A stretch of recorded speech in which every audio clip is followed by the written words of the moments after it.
Hello friends, आप सुन रहे हैं हिडन थ्योरी ऑडियोकास्ट। आज की स्टोरी एक आत्मा की ऐसी कहानी है जिसके बेसिस पे कोर्ट में केस तक चला और सजा भी हुई। ये कहानी शुरू होती है 1977 अमेरिका के शिकागो शहर में, जहाँ एक कपल रहता था। हस्बैंड डॉक्टर जो चुआ और उनकी वाइफ रेमी चुआ, जो एक हॉस्पिटल में जॉब करती थी। वैसे तो ये लोग फिलीपीन से थे, बट सेटल शिकागो में हुए थे। उनकी लाइफ में सब अच्छा चल रहा था, पर एक रात जब दोनों सोए हुए थे तब हस्बैंड की नींद कुछ आवाज़ों से टूट गई। वो आंखें खोल के इधर उधर देखते हैं कि आवाज़ कहाँ से आ रही है, तो उन्होंने देखा कि उनकी वाइफ रेमी नींद में कुछ बड़बड़ा रही है। उन्हें लगा कि सब नॉर्मल है और वो सो गए।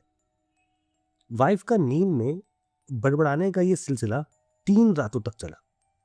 चौथी रात हस्बैंड को बहुत तेज आवाज़ सुनाई दी, और अब जब डॉक्टर जो ने अपनी आंख खोली तो उन्होंने देखा उनकी वाइफ बेड पे बैठी हैं और उन्हें ही देख रही हैं अजीब नजरों से।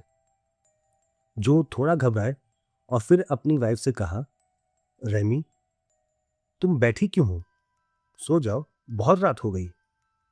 और तब उनकी वाइफ ने अलग आवाज में उनसे कहा, मैं तुम्हारी वाइफ नहीं, मैं टेरेसिटा बासा हूं। मेरा मर्डर हुआ है। मेरे कातिल का नाम एलन शाउरी है। वो मेरे घर टीवी ठीक करने आया था। तुम ये सब जाके पुलिस को बताओ। इतना कह के रेमी चुप हो गई। जो भी थोड़ा घबराए, क्योंकि ये आवाज उनकी वाइफ की नहीं थी। किसी तरह उन्होंने रेमी को सुला दिया। अब क्योंकि जो एक डॉक्टर थे तो वो इन सब चीजों पे विश्वास नहीं करते थे। हाँ, थोड़ा घबराए जरूर थे, पर विश्वास उन्हें नहीं था। सो नेक्स्ट डे जब सुबह हुई तो ऐसी बातों बातों में उन्होंने अपनी वाइफ से बोला, कल तो तुमने बहुत अजीब हरकत की थी। वैसे भी इन दिनों पता नहीं क्या बड़बड़ाती हो, और कल तो तेज आवाज में बोल रही थी कि तुम रेमी नहीं, टेरेसिटा बासा हो। इतना सुनते ही रेमी ने बोला, क्या? कौन सा नाम? टेरेसिटा बासा? ये तो मेरे हॉस्टल में काम करती थी। कुछ दिनों पहले ही उसका मर्डर हुआ है और पुलिस अभी तक उसके कातिल को पकड़ नहीं पाई है, और ये भी फिलीपीन से है। ऐसा मैंने क्यों किया? इतना बोल के रेमी सोच में पड़ गई। तभी डॉक्टर जो ने बोला, कोई बात नहीं, हो सकता है तुमने उसके बारे में काफी सोचा हो, लोगों से बातचीत की हो, तो हो सकता है ऐसा हुआ हो। तुम परेशान मत हो, धीरे धीरे ठीक हो जाएगा। इतना कह के डॉक्टर जो अपने हॉस्पिटल पे निकल गए और रमी अपने। पर आज की रात जब दोनों सोए हुए थे तो जो को बहुत ज्यादा तेज आवाज आई। वो जब उठे तो वो देखते हैं कि रेमी कल रात के जैसे ही बैठी हुई है, पर आज काफी ज्यादा गुस्से में उन्हें देख रही है। और देखते हुए रेमी ने बोला, मैंने तुमसे कहा था कि जो मैंने तुम्हें बताया है वो पुलिस को बताओ, पर तुमने नहीं बताया। अगर तुमने कल भी नहीं पुलिस को बताया तो मैं तुम्हारी बीवी को अपने साथ ले जाऊंगी। ये सुन के जो काफी ज्यादा डर गए, और अब उन्हें लगा कि कुछ तो गलत है। उन्होंने डरते हुए बोला, मैं पुलिस को ऐसे कैसे बता दूं? मेरी बात पे वो विश्वास ही नहीं करेंगे। मुझे कुछ तो ऐसा बताओ जिससे वो मुझ पे विश्वास करें। कोई सबूत दो जिससे उन्हें यकीन हो जाए कि मैं जो कह रहा सच कह रहा। तब रेमी ने बोला, उनसे कहना, एलन मेरे घर टीवी ठीक करने आया था। वो मेरे ही हॉस्पिटल में काम करता है, और मुझे मारने के बाद वो मेरी ज्वेलरी ले गया जिसे उसने अपनी गर्लफ्रेंड को दी थी। ये सब होने के बाद डॉक्टर जो बहुत डर गए, और अगली सुबह होते ही वो पुलिस स्टेशन पहुंचे। वहां जाके उन्होंने बोला, मुझे टेरेसिटा बासा के मर्डर से रिलेटेड कुछ बताना है। उन्हें डिटेक्टिव जोसेफ स्टैचुला से मिलवाया गया, जो टेरेसिटा का केस इन्वेस्टिगेट कर रहे थे।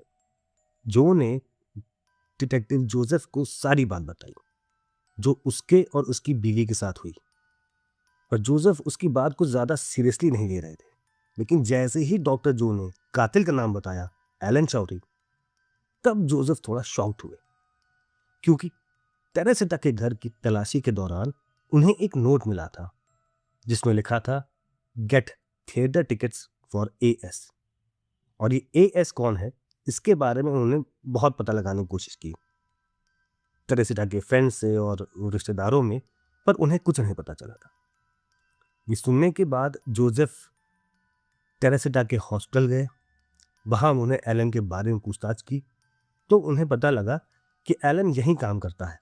और यह भी पता चला कि जिस रात टेरेसिटा का कत्ल हुआ था, उस रात एलन उसके घर जाने वाला था टीवी ठीक करने के लिए, क्योंकि उसके यहाँ जो कुछ भी इलेक्ट्रॉनिक सामान खराब होता था, टेरेसिटा एलन को ही बुलाती थी। यहां तक तो जोसेफ को जो कि हर बात सच दिखाई दी। उन्होंने नॉर्मल पूछताछ के बहाने एलन शाओरी से बात की और उससे पूछा क्या उसकी कोई गर्लफ्रेंड है, तो उसने कहा हाँ। जोसेफ ने उसकी गर्लफ्रेंड का एड्रेस पूछा, उसने एड्रेस भी बता दिया। जोसेफ एलन की गर्लफ्रेंड के घर पहुंचे और उससे पूछा क्या कुछ दिनों पहले एलन ने उसे कुछ ज्वेलरीज दी थी, तो उसकी गर्लफ्रेंड ने कहा हाँ। जोसेफ ने उन ज्वेलरीज को टेरेसिटा के फ्रेंड्स और रिश्तेदारों को दिखाया तो उन्होंने कंफर्म कर दिया कि ये गहने उसी के हैं। अब जोसेफ को सब समझ में आ चुका था और उन्होंने एलन को अरेस्ट कर दिया। एलन ने भी अपना गुनाह मान लिया। पर कोर्ट केस के दौरान एलन और उसके वकील ने बोला कि एलन ने सिर्फ चोरी की, मर्डर नहीं, क्योंकि मर्डर का कोई सबूत नहीं कि एलन ने किया। कोर्ट ने भी माना कि चोरी का केस चलाना है तो ठीक है, वरना मर्डर का कोई चार्ज नहीं बनता, क्योंकि कोर्ट तो आत्मा वगैरह में मानती नहीं। और कोर्ट ने एलन को बरी कर दिया। एलन के जेल से छूटने के कुछ दिन पहले से उसकी हरकतें बदल गईं। उसके पास के सेल में रहने वाले कैदियों ने भी बोला कि इसके रात को डरने की आवाज आती है, ये किसी से माफी मांगता है। और जिस दिन एलन को जेल से निकलना था, उसी दिन एलन ने कहा उसे अपना गुनाह कबूल करना है। और फिर उसने अपना पूरा गुनाह कोर्ट के सामने कबूल किया और उसे 20 साल की कैद हुई। कहते हैं टेरेसिटा की आत्मा ने ही उससे उसके गुनाह कबूल करवाए। यह केस शिकागो की पुलिस फाइल्स में वॉइस फ्रॉम द ग्रेव के नाम से दर्ज है। इस पे मूवीज भी बन चुकी है। तो ये थी एक आत्मा की ऐसी कहानी जिसके बेसिस पे कोर्ट केस तक चला। अगर आपके पास भी कोई सच्ची घटनाओं पर आधारित कहानी है तो हमें स्क्रीन पर दिख रही ईमेल आईडी hiddentheory.official@gmail पे मेल करें। हम उसे अपने ऑडियोकास्ट पर सुनाएंगे। तब तक के लिए चैनल को सब्सक्राइब करें, वीडियो को लाइक करें और कमेंट करें कि आपको ये कहानी कैसी लगी।